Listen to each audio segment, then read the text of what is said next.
4월 6일 월요일. 어미양이 잃은 눈.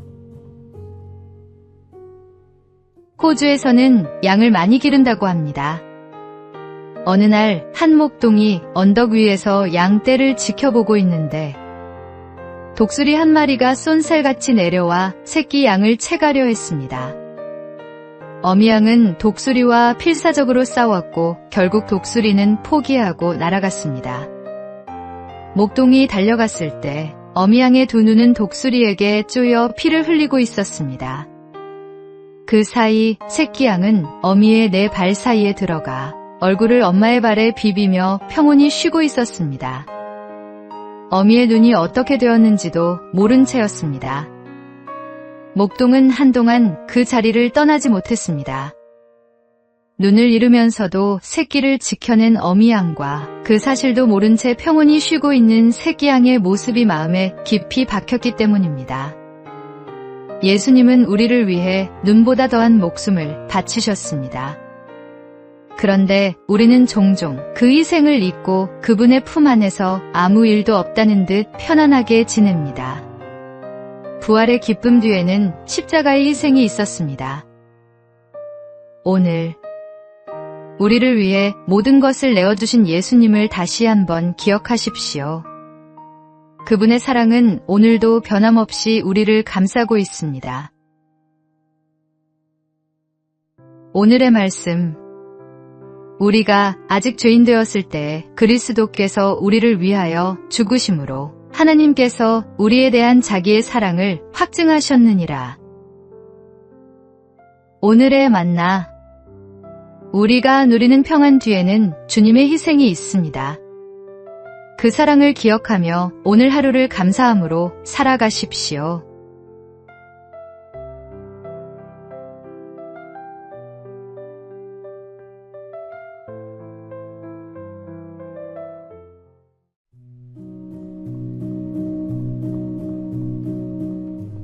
(4월 7일) 화요일.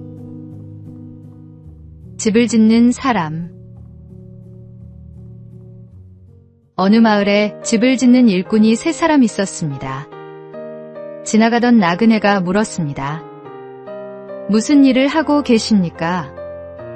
첫 번째 일꾼이 대답했습니다. 보면 모르나요? 벽돌을 쌓고 있잖아요. 피곤한 얼굴로 투덜거리듯 말했습니다.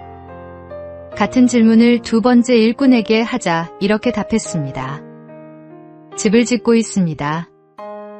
내 가족이 먹고 살려면 돈을 벌어야 하니까요. 생계를 위해 일하는 사람의 표정이었습니다. 세 번째 일꾼에게 같은 질문을 했을 때 그는 환한 미소를 지으며 말했습니다. 저는 하나님의 집을 짓고 있습니다. 이곳에서 사람들이 하나님을 만나고 위로를 받고 새 힘을 얻게 될 것입니다. 제가 쌓는 이 벽돌 하나하나가 하나님께 드리는 예배입니다.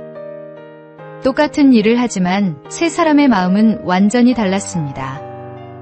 하나님께서 함께 하시지 않는 일은 아무리 열심히 해도 결국 헛됩니다. 그러나 하나님과 함께하는 일은 작은 벽돌 하나를 쌓는 것조차도 영원한 의미를 갖습니다. 오늘의 말씀. 여호와께서 집을 세우지 아니하시면 세우는 자의 수고가 헛되며 여호와께서 성을 지키지 아니하시면 파수꾼의 깨어있음이 헛되도다. 오늘의 만나. 오늘 하는 모든 일을 하나님께 드리는 예배로 여기며 기쁨으로 감당하십시오.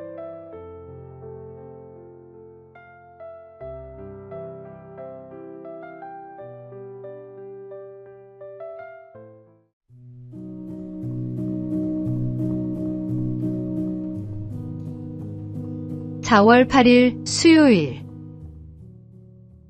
먼저 비워야 채울 수 있다. 한 음악가가 제자를 가르치기 전 반드시 이렇게 물었다고 합니다. 전에 음악을 배운 적이 있습니까? 배운 적이 있다는 사람에게는 수업료를 더 받았고 처음이라는 사람에게는 오히려 낮춰주었습니다. 사람들은 그 이유를 이해하지 못했습니다. 음악가는 이렇게 설명했습니다. 이미 배운 사람에게서는 먼저 잘못 굳어진 것들을 걷어내야 합니다. 그것이 새로운 것을 가르치는 것보다 훨씬 더 힘든 일입니다. 한번 몸에 밴 습관은 의식조차 하지 못한 채 반복됩니다. 내가 옳다고 믿어온 것들이 오히려 새로운 배움을 가로막는 벽이 되기도 합니다. 겉에 입은 낡은 옷을 벗고 새 옷을 갈아입기는 쉽습니다. 그러나 마음속 낡은 습관과 편견을 벗어내기는 훨씬 어렵습니다. 하나님의 음성을 듣기 위해서는 먼저 마음을 비워야 합니다. 찌꺼기를 걸러내는 데 필요한 훈련은 기도와 찬양과 말씀 묵상입니다. 오늘 하루 내 안에 굳어진 것들이 무엇인지 돌아보고 하나님 앞에 내려놓는 시간을 가지십시오. 오늘의 말씀. 누구든지 그리스도 안에 있으면 새로운 피조물이라 이전 것은 지나갔으니 보라 새 것이 되었도다. 오늘의 만나. 하나님은 비어있는 그릇을 채우십니다. 오늘 내 안에 낡은 것들을 내려놓고 새로운 은혜를 맞이하십시오.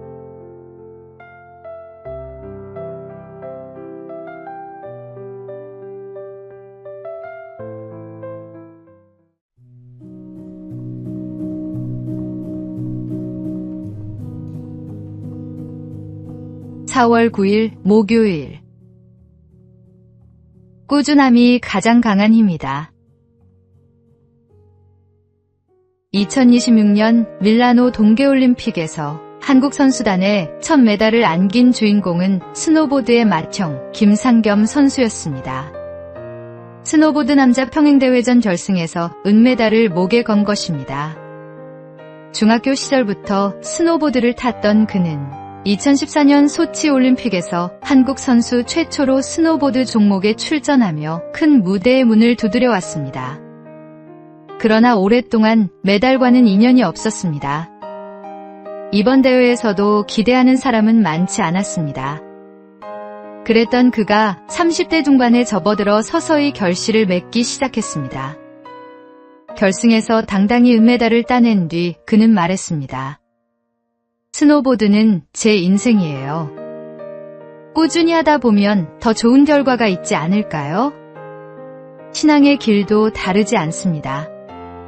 지금 당장 눈에 보이는 열매가 없어도 포기하지 않고 한 걸음씩 나아가는 사람에게 하나님은 때를 따라 응답하십니다.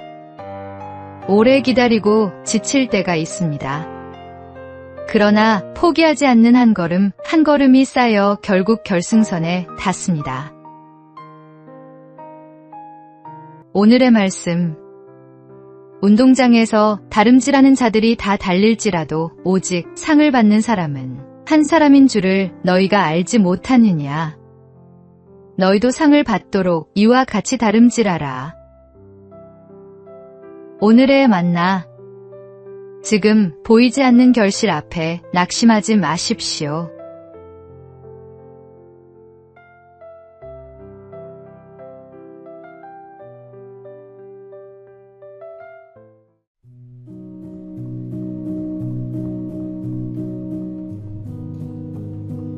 (4월 10일) 금요일. 보이지 않아도 계십니다. 어떤 사람이 신앙인을 찾아와 말했습니다. 당신들은 하나님 이야기만 하는데 도대체 그 하나님이 어디 있습니까? 가르쳐 주시면 나도 믿겠습니다. 신앙인은 그를 밖으로 데리고 나가 태양을 가리키며 말했습니다. 저 태양을 똑바로 한번 보십시오. 그 사람은 잠깐 쳐다보다가 소리쳤습니다. 어떻게 태양을 똑바로 바라볼 수 있단 말입니까? 신앙인이 말했습니다. 하나님이 만드신 태양조차 바로 볼 수 없으면서 어떻게 위대하신 하나님을 눈으로 볼 수 있겠습니까? 그 사람은 아무 말도 하지 못했습니다. 증거를 보여달라고 찾아왔지만 정작 눈앞에 태양조차 똑바로 바라볼 수 없었습니다. 보려 해도 볼 수 없는 것이 있다는 사실을 그는 그제야 몸으로 느꼈습니다. 누구든지 하나님의 살아계심을 의심할 때가 있습니다. 눈에 보이지 않으니 없다고 여기기 쉽습니다. 그러나 바람은 보이지 않아도 나뭇잎을 흔들고 중력은 보이지 않아도 우리를 땅 위에 세웁니다. 하나님도 마찬가지입니다.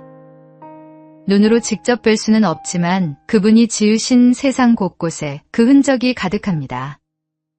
그분은 지금 이 순간에도 우리 모두를 비추고 계십니다. 오늘의 말씀. 믿음은 바라는 것들의 실상이요 보이지 않는 것들의 증거니. 오늘의 만나. 보이지 않는다고 없는 것이 아닙니다. 오늘도 우리를 향한 하나님의 손길을 느끼며 감사하는 하루를 보내십시오.